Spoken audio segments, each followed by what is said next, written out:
Bismillahirrahmanirrahim. Assalamualaikum warahmatullahi wabarakatuh.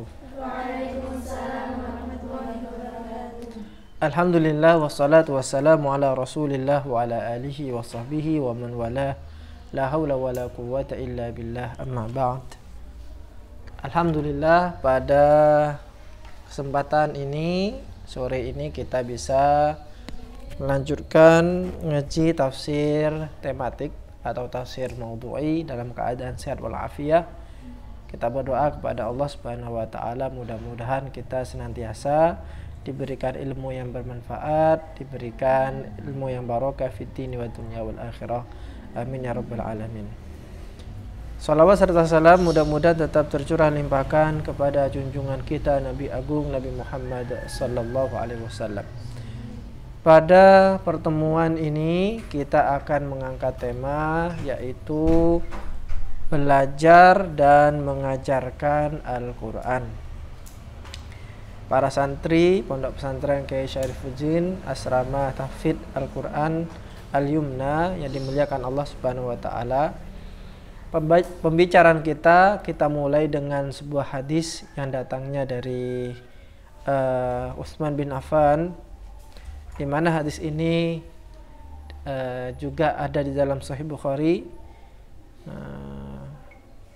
Rawa al-Bukhari fi sahihihi an Utsman radhiyallahu anhu anna an-nabiy sallallahu alaihi wasallam qala khairukum man ta'allama al-Qur'ana wa 'allamah.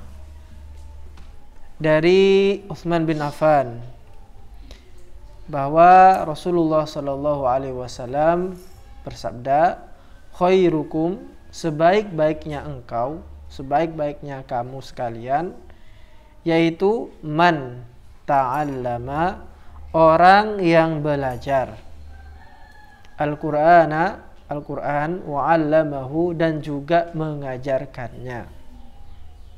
Maka di sini kita menemukan ada dua pekerjaan, di mana dua pekerjaan ini memiliki satu objek dan pekerjaan tersebut digolongkan sebagai pekerjaan yang baik.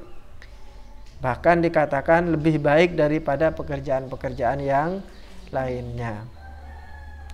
Apa pekerjaan itu? Yang pertama adalah ta'allama, yang belajar. Karena proses seseorang itu akan dimulai dengan belajar. Semua manusia itu akan memulai proses itu dengan belajar terlebih dahulu. Apapun itu, termasuk di dalam Al-Quran. Tidak ada orang yang kemudian dia itu langsung mendapatkan ilmu Al-Quran, langsung hafal Al-Quran, dan bahkan dia langsung mengajarkan Al-Quran. Tidak ada. Kalaupun ada, itu pun ya bisa dibilang karomah dari Allah Subhanahu wa taala. Tapi itu pun jarang. Tapi yang menjadi terbiasa adalah ia mulai dengan belajar terlebih dahulu. Setelah ia kuasai, maka wa'allamahu, dan juga mengajarkannya. Kalau ta'allama tadi itu adalah proses dia mengambil dari guru. Karena orang belajar itu setidaknya ada murid dan ada guru. Ada murid dan ada guru. Maka penting kiranya dipertanyakan, siapakah guru yang mengajarkan Al-Quran kepadamu? Itu penting. Kenapa? Karena Al-Quran ini disampaikan turun-temurun berdasarkan sanad, berdasarkan tali guru dan guru dan seterusnya. Alhamdulillah kita di Syarifuddin ini belajar Al-Quran berdasarkan sanad.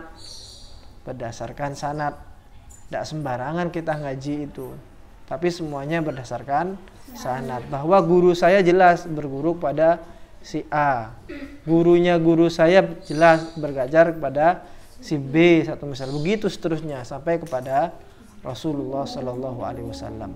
Maka disitulah pentingnya sanad. Nah, setelah ia mampu menguasai, maka yang kedua, pekerjaan kedua adalah wa'allamahu, dan juga mengajarkannya. Jangan hanya disimpan sendiri.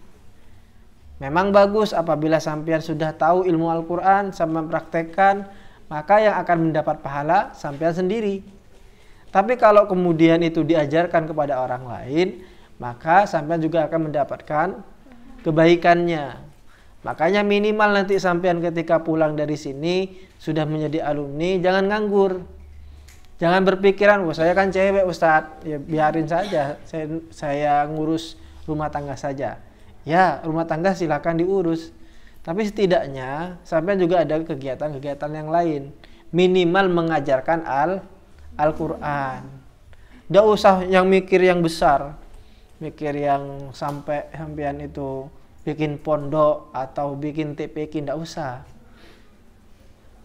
Gampang kalau orang mengajarkan Al-Quran itu gampang.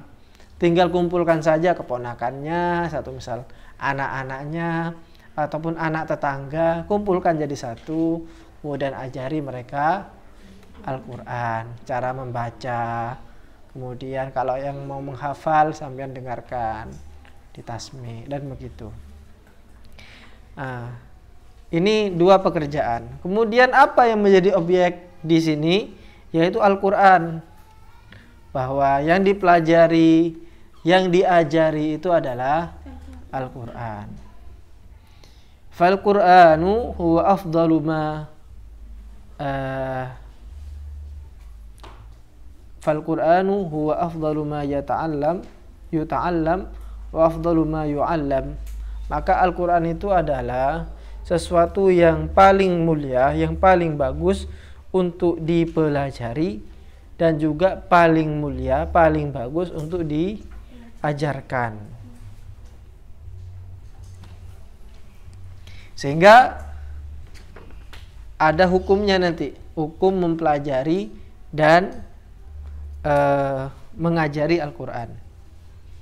Qala Zarkashiyu fil Burhan, Imam Zarkashi berkata dalam kitab Al-Burhan, Al-Burhan fi ulumil Quran.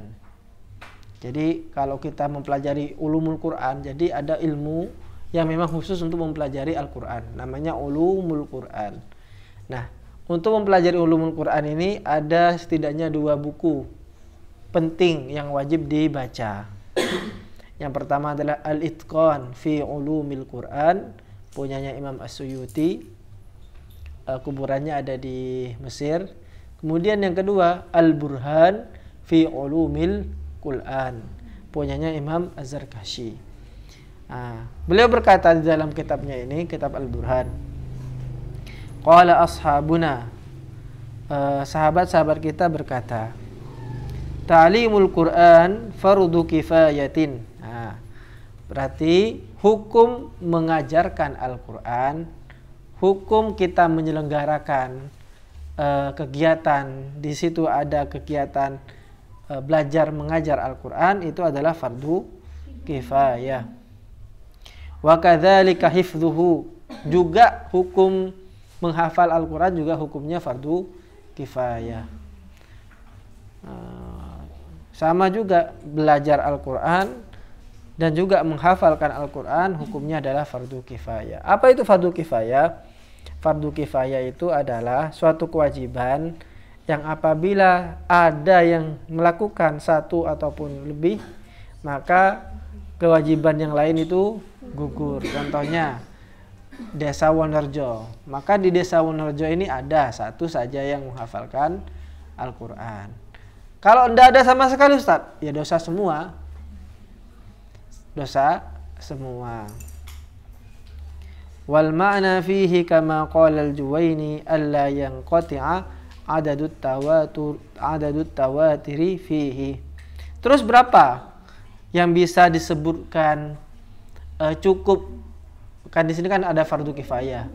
Fardu kifayah ini enggak semuanya harus melakukan. Beda dengan fardu ain. Kalau fardu ain itu semuanya melakukan. Nah, kalau ini adalah fardu kifayah, kemudian anggaplah ini satu daerah ya, daerah A. Disebut ini sudah cukup, para penghafal Al-Qur'annya sudah cukup. Ini berapa bilangannya? Apakah 1? Apakah 2? 3 atau berapa? Nah, kalau kata beliau di sini, dilihat dari adadut tawatur, bilangan tawatur. Tawatur itu artinya mutawatir, di mana tidak mungkin mutawatir itu adalah sekumpulan orang di mana tidak mungkin di antara mereka itu saling berbohong. Kayak ginilah satu misal, ini di kelas ini anggaplah ada 20 orang. Ada 20 orang. Ketika 20 orang ini melihat saya sekarang saat ini berbaju putih, kemudian ada satu orang yang mengatakan, saya tadi lihat Ustadz Muhyiddin jam 4 di asrama Maqam Mahmud Al-Yumna itu pakai baju merah.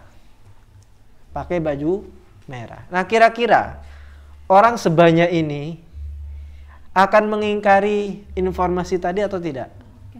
Mengingkari. Kenapa? Karena faktanya saya atau Ustaz Muhyiddin pakai baju putih.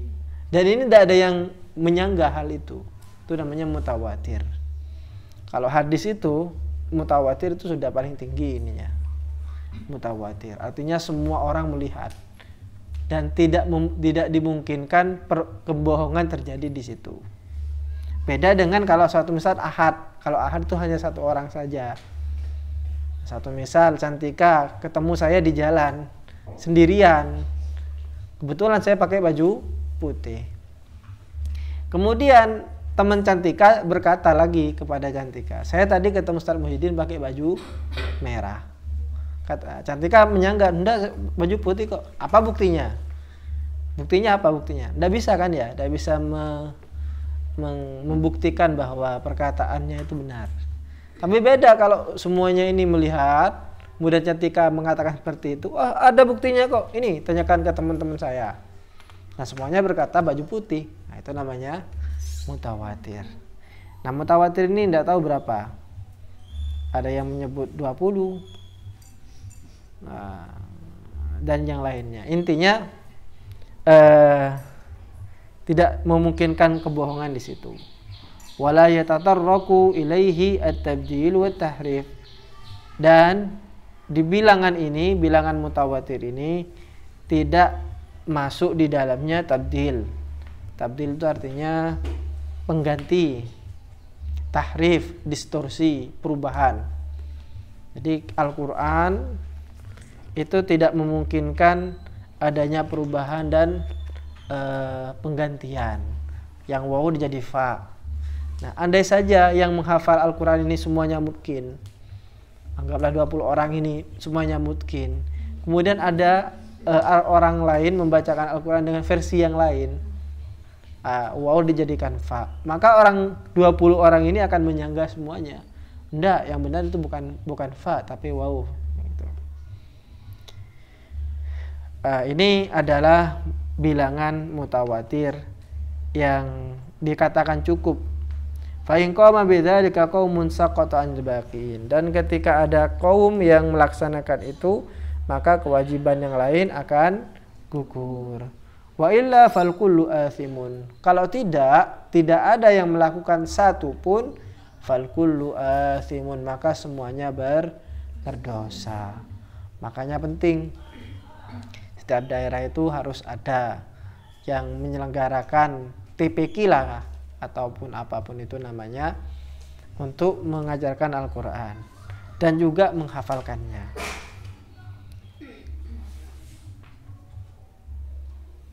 Tapi di dalam penyelenggaraan pengajaran Al-Quran ini ada syaratnya. Gak semuanya bisa menyelenggarakan. Jangan mentang-mentang saya lulusan pondok tapi langsung kemudian bikin TPQ. Enggak. Lihat dulu keilmuannya mumpuni apa enggak. Kalau bacanya tot-tot gitu kan, walasyolin gitu kan. Kemudian mau ngajarkan, gimana gitu. So, co katanya. So, co. Enggak bisa. Kita lanjutkan. Faidha lam yakun fil baladi aw fil qaryati man yatlul qur'ana athimu bi asrihim. Begitupun juga membaca Al-Quran apabila tidak ada di kaum itu ataupun di wilayah itu, di desa itu orang yang membaca Al-Quran, satu pun tidak ada yang baca, athimu bi asrihim, maka semuanya berdosa.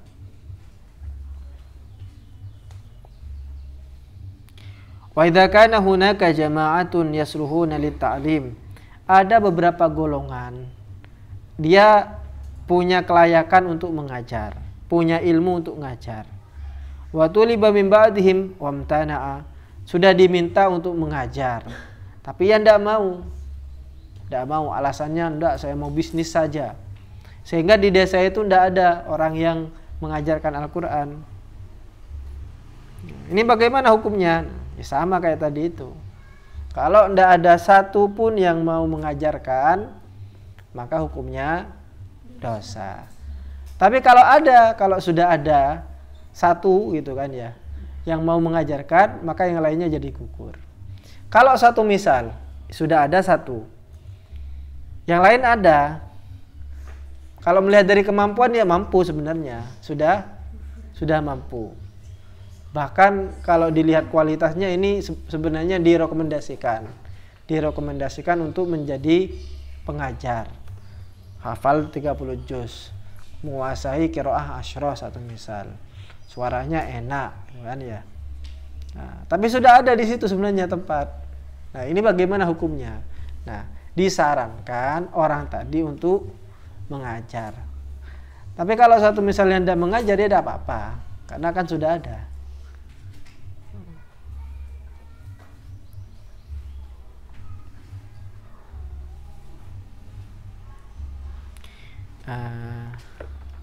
Sehingga jelas di sini kalau kita ditanyakan hukum mempelajari dan mengajarkan ilmu Al-Quran, itu adalah fardu kifayah, terutama pada pengajarannya, kegiatan penyelenggaraan mengajar Al-Quran.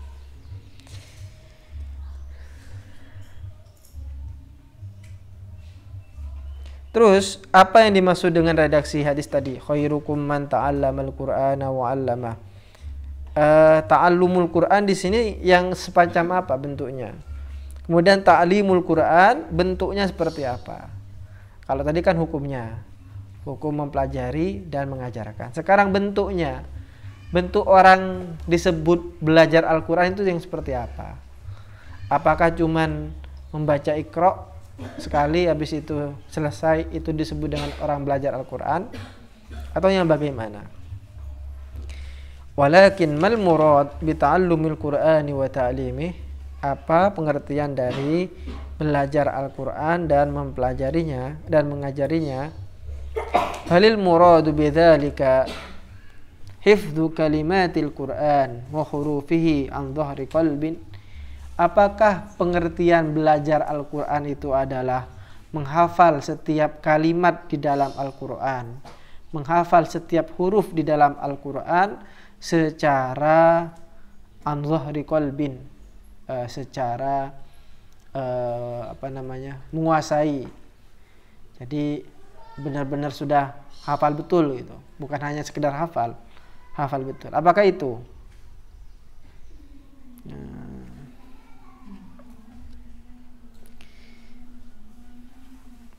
Qad yadkhul dzalik, ya bisa jadi ya seperti itu. Itu masuk juga, bahkan itu yang direkomendasikan. Jadi bukan hanya belajar membaca Al-Quran saja, tapi juga dia hafalkan kalimat-kalimatnya.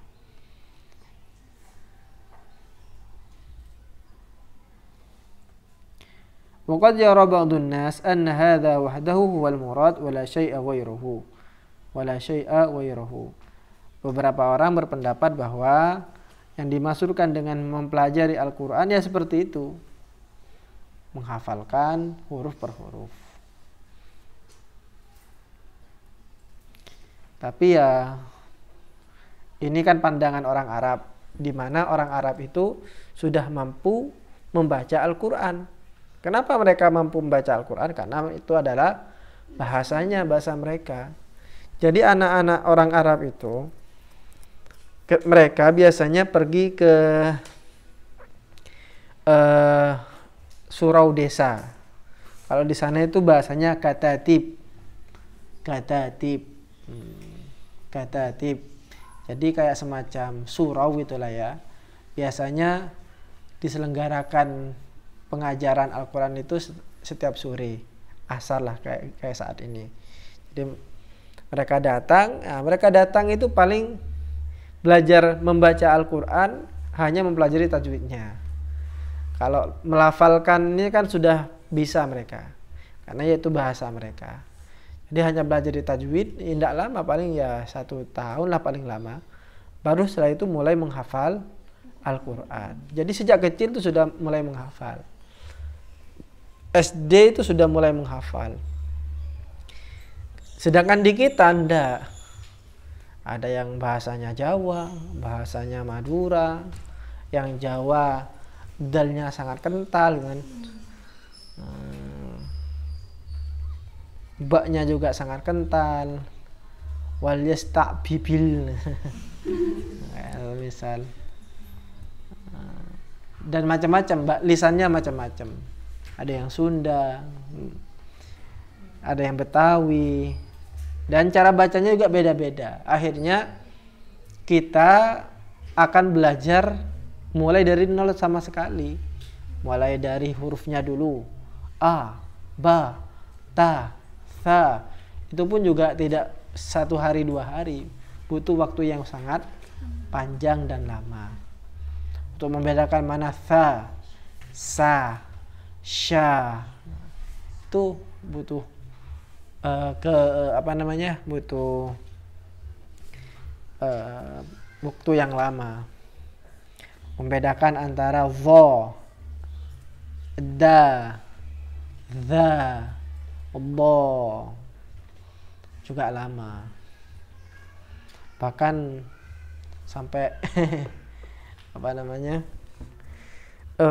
untuk mempraktekkan itu sampai mulutnya diginikan, bo gitu, bo gitu.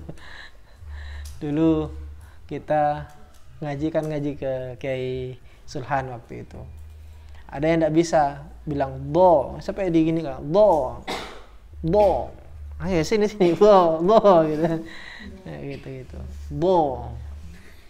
Belum lagi mempelajari tajwidnya setelah itu. Jadi setelah hurufnya sudah bagus, makharijul hurufnya sudah bagus, saya itu mulai belajar tajwidnya. Nun mati ada berapa hukumnya, mim mati ada berapa hukumnya, mat dan macam-macamnya, kayak gitu. Nah, itu butuh waktu yang sangat panjang. Jadi terkadang lulus SD itu masih belajar cara membaca Al-Quran. Belum langsung masuk ke Al-Quran, masih belajar Iqra dulu. Iqra 1, jilid 1, A, ba, ba. Kalau saya dulu sebelum itu harus belajar A jabar A gitu, ba jabar ba, kayak gitu. Sama belajarin enggak ada kayak gitu kayaknya. A ba jabar ba, ta jabar ta ba ta gitu. Jabar itu maksudnya ini fathah itu. Ya, beda memang. Jadi penekanannya beda. Dan tahapannya juga beda. Kalau orang Arab, mereka belajar ilmu tajwid itu sebentar, baru setelah itu masuk kepada menghafalkan. Menghafalkan sekaligus juga mengetahui makna dari apa yang dihafalkan. Jadi biasanya kalau di katatib itu, di surau mereka itu, syekhnya itu memulai satu misal. Sekarang lembaran yang kedua Al-Baqarah dari ayat 5 sampai ke ayat 10 satu misal. Ini dijelaskan dulu apa maknanya di dalamnya itu. Nah, karena ketika makna itu sudah didapatkan oleh mereka punya gambaran apa yang dihafalkan. Kalau kita kan enggak, kita langsung saja menghafalkan tanpa mengetahui apa makna dari yang kita hafalkan, sehingga itu akan sangat sulit sekali. Sulit, sehingga kita mengulangnya banyak. Tapi beda kalau kita sudah hafal, sebelum hafal itu sudah paham betul. Mereka kan sudah ngerti bahasa Arab, karena memang bahasanya, dan tahu isinya itu apa, ngomong tentang apa. Sehingga menghafalkan itu cepat. Diulang beberapa kali sudah hafal. Dan ketika murojaah, mereka tahu alurnya kemana. Surah Al-Baqarah ini berbicara tentang apa, mereka tahu. Kayak gitu. Itu kelebihan yang dimiliki oleh orang-orang Arab, karena mereka paham bahasa Arab. Kita pun juga bisa. Kita juga bisa di sini. Kuncinya adalah bisa bahasa Arab. Maka sering saya katakan di sini, tidak bisa sampean ini di pondok ini memisahkan antara pemahaman bahasa Arab dengan menghafal. Tidak bisa. Harus keduanya. Bahasa Arabnya harus mumpuni, menghafal Al-Quran juga iya. Maka saya rekomendasikan seperti ini ke teman-teman itu. Sampean itu pilih dulu yang mana terserah. Apakah mau bahasa Arab dulu atau mau hafal dulu, terserah. Kalau mau hafal dulu ya silahkan. Satu misal target 3 tahun awal, satu misal ketika kelas 1 MTS, kelas 2, kelas 3. Ini target untuk fokus menghafal Al-Quran. Fokus untuk menghafal Al-Quran. 3 tahun itu standar sudah hafal sampean. Nah setelah itu apakah diam? Tidak. Ikut yang bahasa Arabnya. Ikut program satu misal markas, kalau di sini kan ada markas. Sampai ikuti itu, sehingga antara hafalan Al-Quran dengan bahasa Arab sama-sama dapat. Dan itu akan memudahkan sampean. Atau sebaliknya tidak apa-apa, MTS-nya sampean ngambil bahasa Arabnya, tidak harus di markas, dimanapun, pokoknya intinya belajar bahasa Arab. Setelah itu ketika aliyah, hafalan Al-Qurannya. Bisa seperti itu. Atau jalan kedua-duanya. Hafalannya jalan, bahasa Arabnya jalan. Karena kalau sampai sudah memegang bahasa Arab itu sudah gampang. Mau menghafal Al-Quran bisa. Dan cepat. Kenapa? Karena tahu sampai alurnya itu. Alur apa yang dibaca itu tahu. Beda dengan orang yang menghafal tapi dia tidak tahu apa yang dia baca itu maknanya apa, tidak tahu. Lama itu, bakalan lama. Dan ketika murojaah nanti tidak akan menikmati dia. Apa yang saya baca? Tidak tahu, pokoknya baca saja. Gitu. Ya memang berpahala. Membaca tanpa mengetahui artinya itu sudah berpahala. Apalagi membaca plus tahu artinya. Dia tadabbur sampai nangis.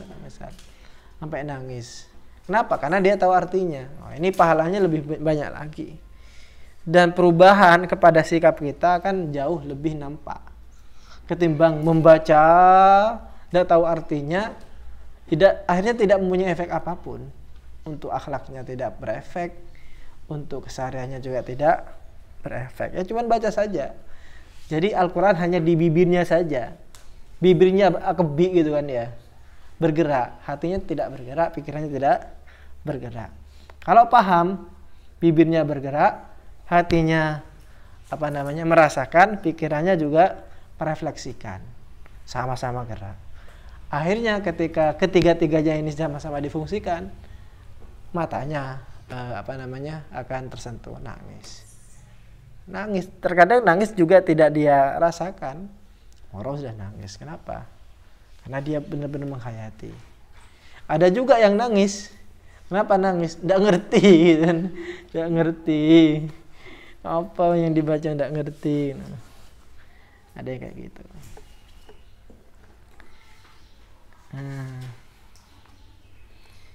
Ini pandangan orang Arab. Sekali lagi pandangan orang Arab.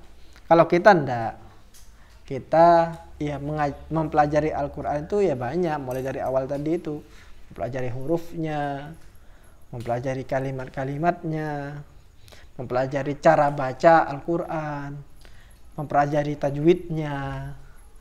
Setelah lancar, mungkin nanti mulai menghafal Al-Quran. Itu adalah proses belajar Al-Quran.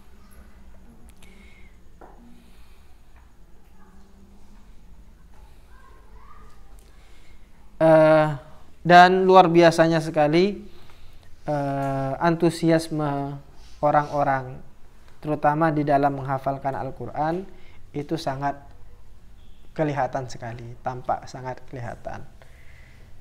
Kalau kita fenomena menghafal Al-Quran itu kita bisa temukan di Indonesia ya dimulai tahun 2005-an lah, 2005 ke atas. Kalau dulu sebelum itu tahun 2000, tahun 1990 ini menghafal Al-Quran itu ya tidak sepopuler sekarang. Iya itu pun ada, tapi di pondok-pondok yang memang khusus untuk penghafal Al-Quran. Nurul Quran, satu misal pondoknya Gus Darwis dulu yang mondok itu kan. Kemudian ada Madrasatul Quran di Jombang. Kemudian Kiai Arwani di Jawa Tengah dan semacamnya. Memang pondok khusus Al-Quran. Dan tidak terlalu diekspos karena memang tidak terlalu marak ketika itu. Nah, setelah tahun 2005 setelah muncul ajang-ajang kontestasi Al-Quran, menghafal Al-Quran itu muncul satu misal hafid cilik atau apa, nah, semacam itu. Akhirnya sekarang mulai menjamur. Rumah-rumah Al-Quran mulai banyak sekarang, rumah tahfidz Al-Quran. Bahkan orang yang tidak hafal Al-Quran juga mendirikan sekarang banyak. Yang penting dia punya dana banyak, kemudian dia bisa merekrut orang, merekrut guru-guru penghafal Al-Quran, kemudian ada muridnya, jadi sudah rumah tahfidz banyak sekarang itu sudah menjamur.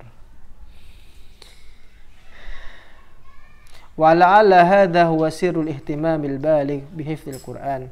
Mungkin inilah yang menyebabkan orang antusias yang sangat tinggi terhadap menghafal Al-Quran. Buktinya apa? Banyak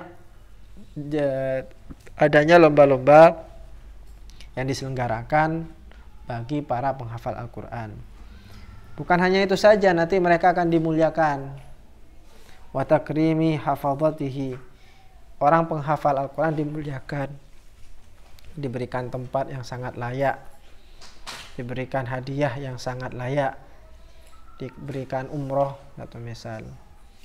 Gambarannya yang sangat kita bisa lihat di Pondok Pesantren Kiai Syarifuddin dulu dimulai dengan adanya para penghafal Al-Quran yang kemudian dikirimkan ke Turki. Kalau saya hitung lebih dari 20 orang sepertinya yang ada di Pondok Pesantren Kiai Syarifuddin kemudian ke Turki. Gratis semuanya itu. Itu yang tampak gitu kan ya, maksudnya yang berupa penghormatan secara material gitu. Kalau imaterial yang tidak berupa materi ya berupa pahala, berupa, kita tidak bicara itu, yang tampak saja. Nah, ke Turki gratis, kemudian yang ke luar negeri juga, ke Mesir ya juga salah satunya ya berkat hafalan Al-Quran juga ya. Alhamdulillah jelek-jelek gini juga ke Mesir ya berkat hafalan Al-Quran. Saya ke Mesir itu ya berkat hafalan Al-Quran juga dan bahasa Arab, hafalan Al-Quran dan bahasa Arab. Kayak Ustaz Hafid kemarin itu menang MTQ tahfidz se-Asia Tenggara, akhirnya kemudian mendapatkan umroh. Tidak sampai di situ, beliau juga sekarang bisa ke Mesir, sekolah di Mesir gratis, itu dibiayai oleh Pemprov, oleh Bu Khofifah. Kenapa? Ya berkat hafal Al-Quran. Itu kan menunjukkan antusiasme yang sangat tinggi terhadap orang-orang yang hafal Al-Quran. Warasdil jawais wal mukafaat ad-dakhmah minal amwal lil huffaz, dan memberikan penghargaan, memberikan hadiah-hadiah uang yang sangat besar kepada orang-orang yang menghafalkan Al-Quran. Bahkan ini kalau di Qatar ini, hatta inna ba'dal hufaz akhadha fi musabaqati fi dawlati Qatar 50,000 riyal wa sayyarah bi akthar min dalik. Dapat uang 50.000 rial. Udah tahu berapa 50.000 rial ini? Perbandingannya 1 rial ini sekitar 3.000 rupiah. Sampean kalau pergi ke Saudi punya uang 5 rial, ini sudah beli ayam enak sudah, Al-Baik itu. Jadi kayak KFC lah kalau kita. Itu Al-Baik ayam satu utuh. Ya bisa didapatkan dengan 5 liar atau 10 rialan lah. Tergantung nanti toppingnya apa saja. Antara 5 sampai 10. Bayangkan kalau sampai dapat uang 50 rial. 50.000 rial. Beli ayam yang kayak tadi itu, dapat berapa itu? Berapa? Paling ya tinggal ini aja 50.000 dibagi 5. Dapat 10.000 bungkus itu. 10.000 ayam. Banyak. Wasayyara, dan dapat mobil juga. Jadi menang juara itu dapat mobil. Dan ini dalam konteks negara Arab. Kalau dalam konteks negara kita, para penghafal Al-Quran diberikan kemudahan sekarang. Banyak mendapatkan beasiswa. Jadi setelah lulus aliyah, jangan buru-buru abiniyah atau alakiyah, jangan. Lanjut ke kuliah. Di kuliah S1 ini semuanya diberikan kemudahan bagi orang yang hafal Al-Quran. Nah, kalau dulu orang bangga ketika ditanyakan anak saya masuk tentara, masuk polisi, masuk kedokteran, masuk UGM, masuk Erlangga dan seterusnya, kan prestisius. Bagi kita anak desa, ya saya akui saya juga anak desa, sampai juga sama kan ya, dan kita berbangga itu. Untuk bisa masuk ke sana luar biasa, berdarah-darah. Tapi sekarang mulai dibuka kesempatan yang selebar-lebarnya bagi orang-orang seperti kita ini dengan hanya bermodalkan hafal Al-Quran.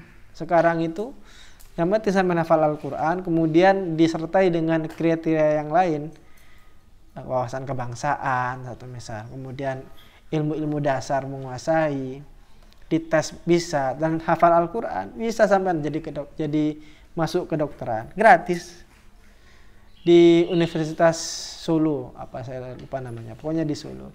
Ini memberikan 100% beasiswa gratis bagi penghafal Al-Quran untuk dokter itu. Saya lihat di dinding-dinding sekolah-sekolah di MTS Syarifuddin, di Aliyah, di atasnya itu kan biasanya ada nulis-nulis gitu ya, nama siapa, alamat ini, cita-cita. Rata-rata saya lihat itu banyak pengen jadi dokter. Di form pendaftaran awal masuk MTS, pasti kan ditanyakan juga kan cita-cita. Saya lihat banyak, entah cowok entah cewek, semuanya pengen jadi dokter, semuanya seperti itu. Nah sekarang sudah mulai dibuka ini, kesempatan mulai dibuka. Salah satu kunci yang bisa kita masukkan itu adalah melalui itu. Kalau sampai ngejar dari IPA satu misal susah. Karena pesaing-pesaing kita di luar sana lebih menguasai IPA. Mau lewat mana kira-kira? Matematika apalagi gitu kan. Mereka jauh lebih menguasai sekolah-sekolah negeri itu. Yang mungkin mereka tidak kuasai yaitu menghafal Al-Quran. Maka sampean gunakan itu sebaik mungkin. Itu kesempatan yang amat jarang. Makanya adik saya itu pengen jadi dokter. Adik saya yang terakhir, adik ipar maksudnya, sekarang kelas 3 MTSN. Suruh ngapalkan Quran. Ya setidaknya meskipun tidak beasiswa full, ya beasiswa inilah, entah itu semesternya atau apanya. Yang jelas dikasih keringanan bagi yang menghafal Al-Quran. Ini akan sangat dahsyat sekali. Sudah ibaratnya itu dokter, kemudian dihafal Al-Quran, luar biasa. Di Jombang itu ada direktur Objin dia. Objin itu spesialis kandungan, hafal Al-Quran, luar biasa. Jadi secara keduniaan dia dapat, akhirat pun juga dapat. Tinggal bagaimana sampean mau menggunakan kesempatan itu dengan baik, sebaik mungkin. Tapi jangan salah niat sampean, nanti salah niat. Saya menghafal Al-Quran supaya nanti kemantoh satu misal, kemantoh sama kiai satu misal. Jangan. Atau saya menghafal Al-Quran supaya nanti diterima di UGM, jangan. Tetap sampean itu niat awal dan sampai saat ini adalah untuk li'ilai kalimatillah, untuk meninggikan asma Allah Subhanahu wa taala, untuk berkhidmat kepada agama ini. Itu niatnya tetap. Perkara sampai kemudian diberi hadiah-hadiah yang sifatnya duniawi tadi itu, yaitu bonus. Saya yakin Ustadz Hafid itu menghafal Al-Quran bukan karena ingin supaya dapat umroh, enggak. Supaya ingin dapat beasiswa ke Mesir, tidak. Tidak, itu hanya ya kecipratan ininya gitulah. Takrimnya lah bahasanya itu. Kecipratan itu. Tetap bahwa kita berniat untuk li'alai kalimatillah.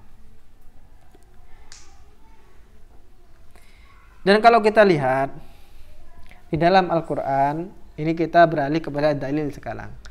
Kalau tadi kita bahas hukumnya, kemudian yang kedua bentuk mempelajari dan mengajarkan Al-Quran itu seperti apa. Yang ketiga adalah dalilnya sekarang. Di dalam Al-Quran apakah kita diperintahkan untuk mempelajari dan mengajarkan Al-Quran? Di dalam surah Ali Imran ayat 164. Ali Imran. Jangan salah baca karena beberapa santri itu ada yang salah baca. Al-Imran. Al-Imran. Jadi bukan Ali tapi Al-Imran. Jadi ya kayak Al-Baqarah, An-Nisa, aja kayak gitu. Padahal enggak. Di situ adalah Ali Imran. Ali di sini artinya keluarga. Keluarga Imran. Jadi surat ini berbicara tentang keluarganya Pak Imran. Pak Imran. Ali Imran. Di dalam surah Ali Imran ayat 164 Allah berfirman, yatlu alaihim ayatihi, yang membaca kepada mereka ayat-ayatnya, wa yuzakkihim, dan menyucikan mereka, wa yu'allimuhumul kitab. Nah ini wa yu'allimu, dan mengajarkan kepada mereka al-kitab wal hikmah, dan hikmah. Hikmah itu hadis. Jadi mengajarkan kitab yaitu Al-Quran dan mengajarkan al-hadis.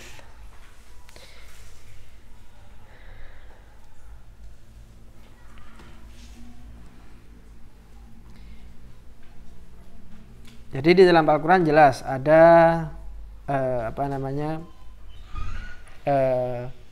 mengajarkan Al-Quran. Wa laqad ja'ala al-Qur'ana min mahamin Nabi sallallahu alaihi wasallam. Bahkan pekerjaan mengajarkan Al-Quran ini termasuk salah satu pekerjaan Nabi Muhammad sallallahu alaihi wasallam. Nah, termasuk pekerjaannya Nabi. Kita kan bangga apabila disebutkan sebagai pewaris Nabi, sebagai penerus Nabi Muhammad sallallahu alaihi wasallam. Bukan statusnya sebagai nabi karena tidak ada lagi nabi setelah Nabi Muhammad. Tapi kita mendapatkan warisan dari Nabi, menjadi penerus Nabi dalam hal mengajarkan ajaran-ajaran Nabi. Bagaimana caranya? Yaitu mengajarkan itu, mengajarkan Al-Quran, mengajarkan Islam yang benar maksudnya. Karena kita lihat di banyak tempat banyak orang-orang yang mengajarkan Islam, tapi Islam yang salah, Islam yang marah, bukan Islam yang ramah. Makanya kemudian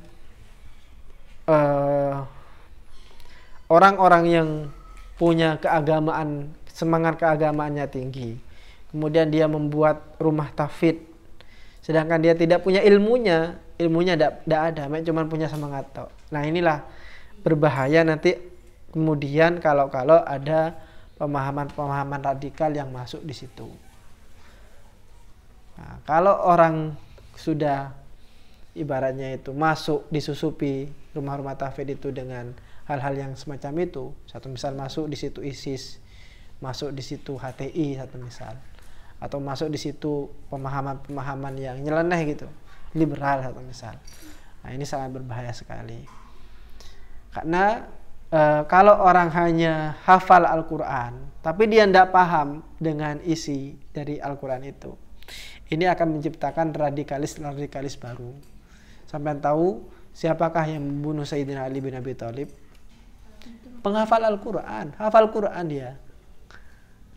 Sujudnya lama, bahkan disebutkan dalam riwayat bahwa dia ada tanda-tanda jidat hitam gitu kan, karena saking kelamaan sujud. Kalau sholat nangis-nangis, sholat nangis-nangis, baca Al-Quran lama, hafal Al-Quran. Tapi kerjaannya apa? Kerjaannya adalah mengkafirkan orang lain. Kalau orang Islam pada umumnya itu sibuk mengajak orang untuk masuk Islam, kalau ini tidak, sibuk mengkafirkan orang Islam, mengeluarkan orang dari Islam, mengkafirkan. Bukan hanya itu, mereka juga menghalalkan darah saudaranya, membunuh. Itu bahaya. Makanya pertanyaan penting itu ketika ada rumah tahfidz, siapa yang mengajar dan punya sanad atau tidak? Punya sanad atau tidak? Maksudnya gurunya jelas enggak gitu kan? Bisa jadi dia itu belajar ke YouTube. Belajar Al-Quran ke YouTube. Ada yang kayak gitu banyak. Bahkan ada dai itu, ada dai nasional ini. Jadi dia itu orang-orang hijrah gitulah ya. Jadi dulunya itu adalah orang yang tidak mengenal Islam, jauh dari Islam. Baru setelah itu dia bertobat dan akhirnya menjadi ustadz. Ya penampilannya gaul. Dan yang diajak itu yang sesama mereka. Jadi kayak orang-orang pang itu diajak. Orang-orang yang di jalanan preman diajak. Ya tobat pada akhirnya. Tapi ketika dia tidak mempunyai ilmu, akhirnya yang diajarkan ya sesat-sesat semua. Jadi salah satu ucapannya satu misal, bahwa Nabi Muhammad itu pernah sesat dulu, pernah tersesat. Wa wajadaka dhallan fahada. Dia bilang Nabi Muhammad pernah sesat. Ini kan pernyataan yang sesat itu. Nah, kenapa dia menyatakan kayak gitu? Karena tidak ada ilmunya, tidak belajar di tafsir.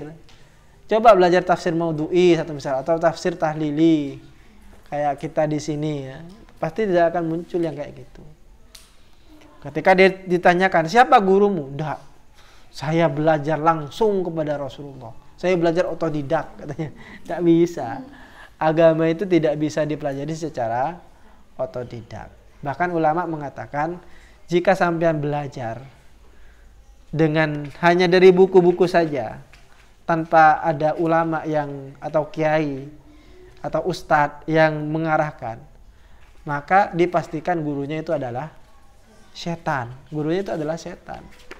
Jadi dia hanya berdasarkan yang dia pahami saja, melalui bacaan-bacaan yang ia telusuri. Ini bahaya, sangat berbahaya sekali. Ya kalau sampean itu hanya baca untuk diri sampean sendiri, maka kalau sampean tersesat, ya sampean sendiri saja yang mendapatkan efeknya. Tapi kalau sampean itu berpengaruh kayak Ustadz tadi, mengajarkan ke orang lain, jadi dia itu tersesat dan juga menyesatkan orang lain. Kalau dalam bahasa Arab itu dolun mudil. Dol itu artinya tersesat, mudilun menyesatkan. Bahaya ini sudah.